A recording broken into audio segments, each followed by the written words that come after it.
महाराया जे असली भेटाई हो।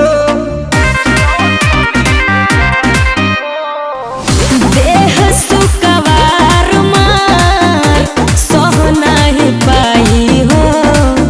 फगुआ के महाराया जे असली भेटाई हो।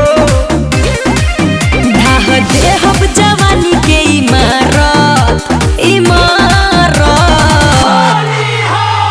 जय हिंद जय भारत, पिचकारी जाई लहंगा के फारत। पिचकारी जाई लहंगा के फारत। पिचकारी जाई लहंगा के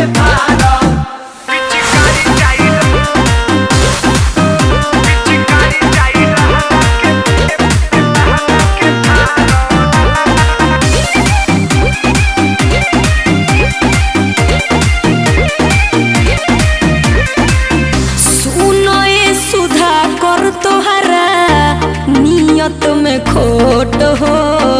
साल भके परब हउवे कर द सपोर्ट हो।